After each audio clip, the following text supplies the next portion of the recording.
Appreciate you joining me once again, and I hope you're doing well. We're going to continue to think about Samson today. We're going to look at the account when the Lord departs from him. Today's hymn, the hymn Jesus I Come.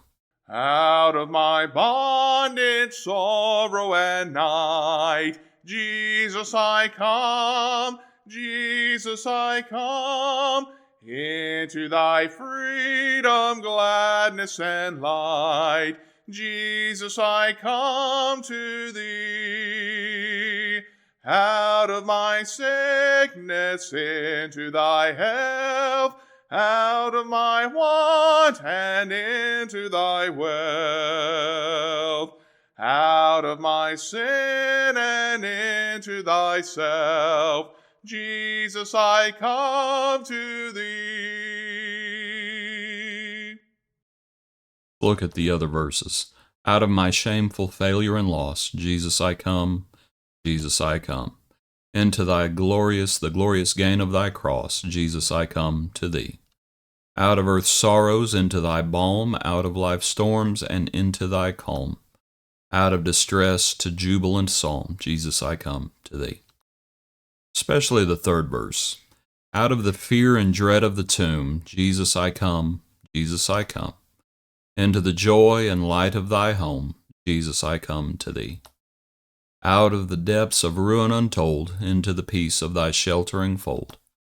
Ever thy glorious face to behold, Jesus, I come to thee. In Judges chapter 16, we have the account of Samson and Delilah. It doesn't start with her, though. It starts with Samson going to Gaza, seeing a harlot. Then verse 4 is where he loves a woman named Delilah.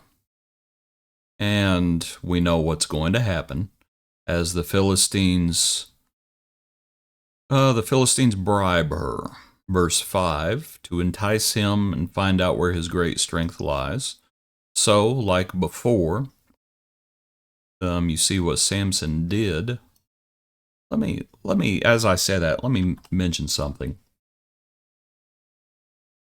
Samson, as Delilah, and as before, like I said, the question comes up about Rahab. Pardon this tangent. I was just thinking about it as I read it. About Rahab lying. And don't have time to make a whole, talk about that. We actually talked about it before, which was fine. But Samson is another instance of that. Should Samson have, and we know what Samson's gonna do, but in verse 7, that's a lie. Should Samson have done that?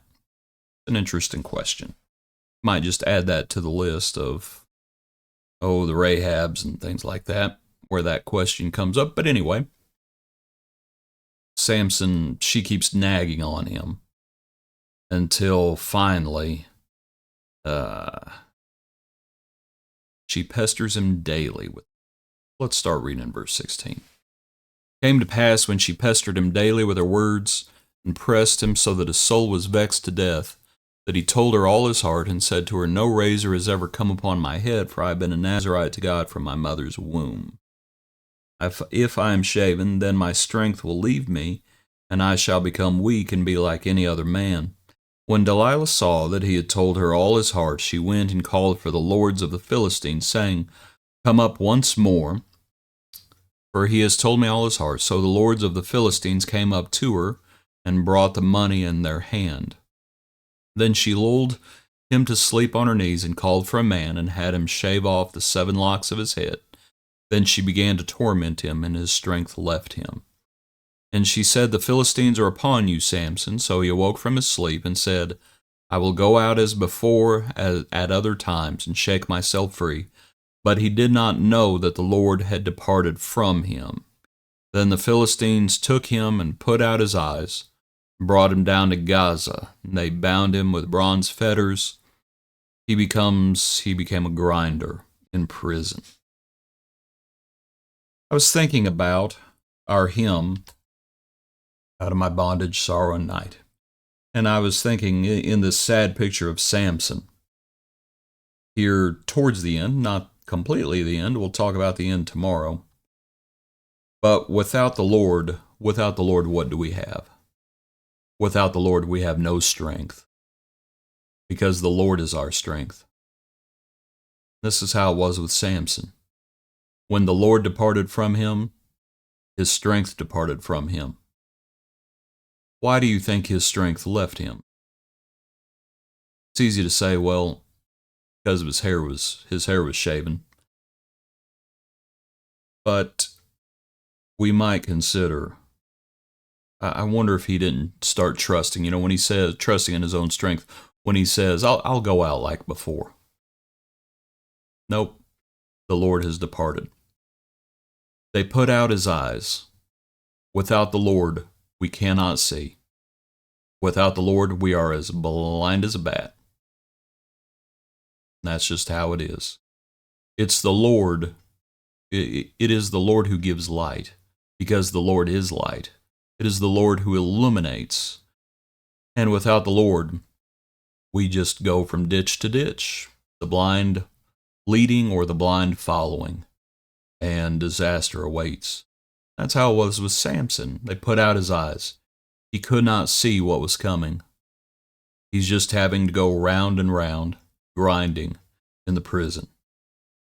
Without the Lord, and this is why I wanted to look at that third verse in the hymn, without the Lord we fear the tomb, we fear death without the Lord.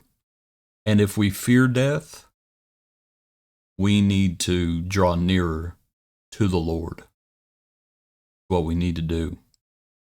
And for Samson, death is what was waiting for him. Now, how he goes about dying, that's a whole nother story. But here he is, he's a grinder in prison.